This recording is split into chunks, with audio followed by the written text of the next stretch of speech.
Hi, welcome back to my channel. My name is Erica and today we're going to be doing my end of month wrap up for January.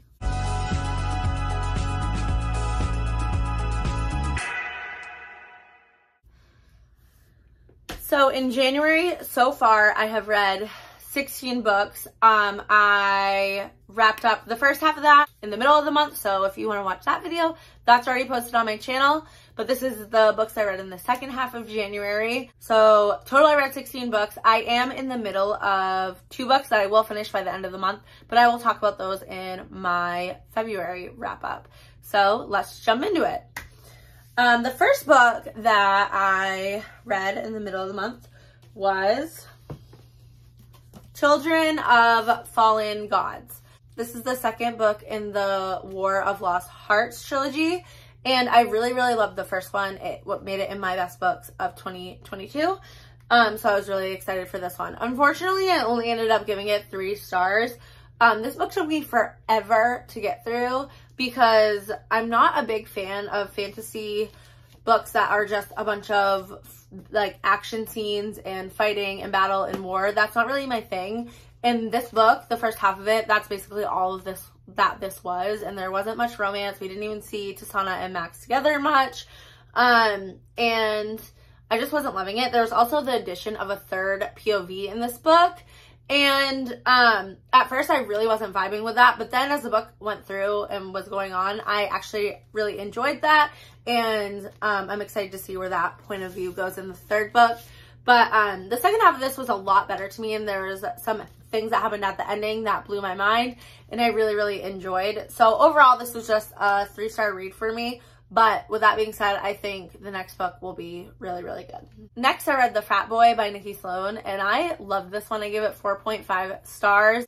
It really surprised me because I DNF'd The Pool Boy by Nikki Sloan, but this one was way better in my opinion. This is about 2 college students who are in a fraternity and a sorority, and they both end up getting kicked out for a reason that has to do with each other.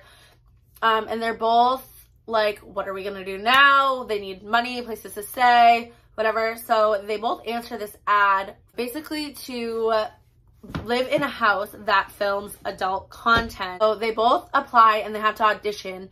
And when they go to the audition, they are each other's partner for the scene that they're filming. So they end up doing it, and then they both get the job, and it goes from there, and their romance builds. This book was so good and so different than anything I've ever read. Typically, if we have spicy scenes in the beginning of a book, I tend to not like the book because I felt like the tension was broken and it's just not as good to me anymore. But Nikki Sloan did an amazing job of still making it feel like there's a lot of tension, and even though they were already, you know, being intimate with each other, it was different because it was for their job, and it was just so good. This book was also really spicy, and those scenes were really good. So yeah, I gave it 4.5 stars. It didn't give me the 5-star feeling that I get when I read a 5-star, but it was so good, and I loved every second of it. So 4.5 stars for The Frat Boy. Next, I read a book for my Kindle A to Z challenge, and this is Yours in Scandal by Lauren Lane. I gave this book 4 stars. I actually was pleasantly surprised by this.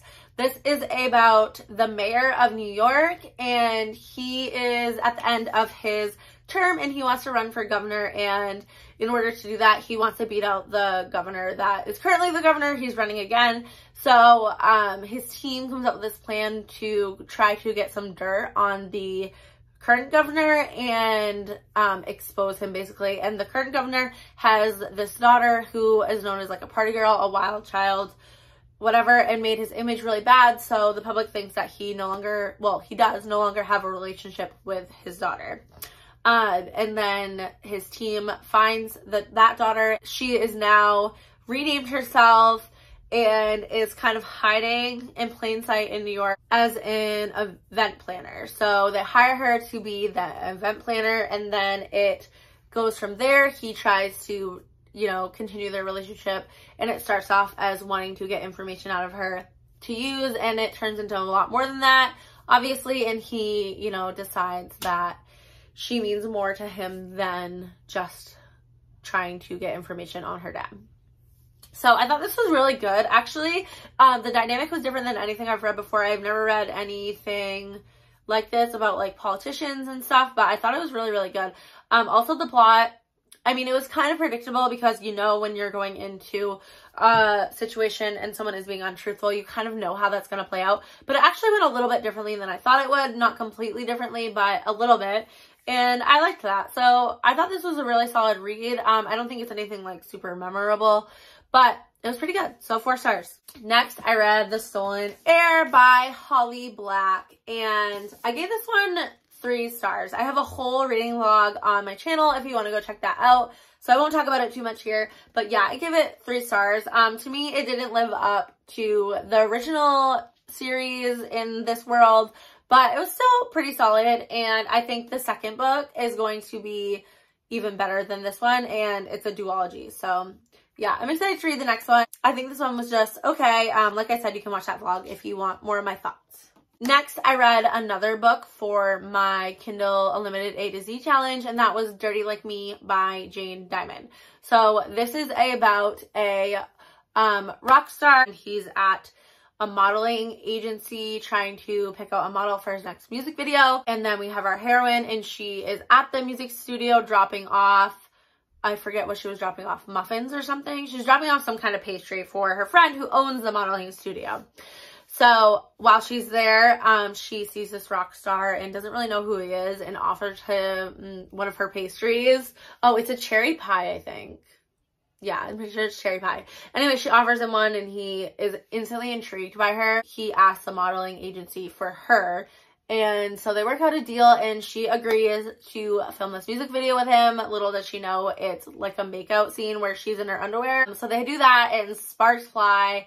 And then he approaches her to fake date him on his tour that he's going on because that will sell more albums. And it goes from there.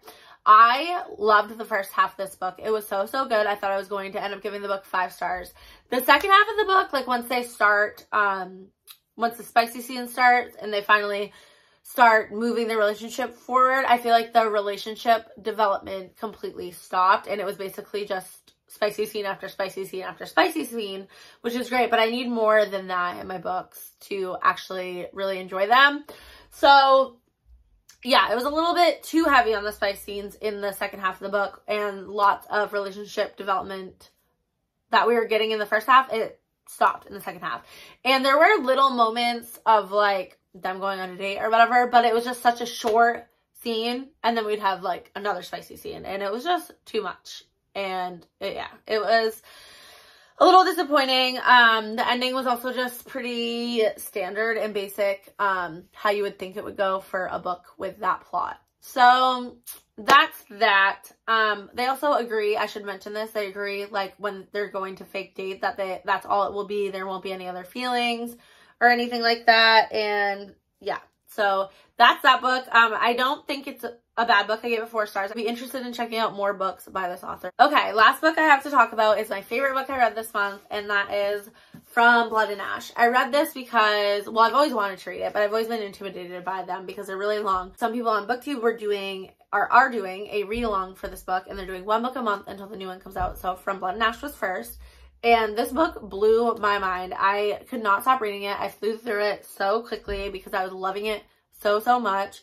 And I just cannot believe I put off this book as long as I did. Look, like I annotated it more than any book I've ever annotated. And yeah, I seriously love this book and I cannot wait to read the rest of this series. So I'm a little scared because I've heard the series gets worse as it goes on, but I hope that's not the case because I really, really loved this book.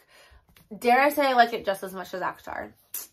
But yeah, that's From Blood and Ash, and that's all for me this month. Like I said, will finish up 2 more books this month, but I will talk about those in my February wrap up. So I will see you guys in the next one. Thanks. Bye.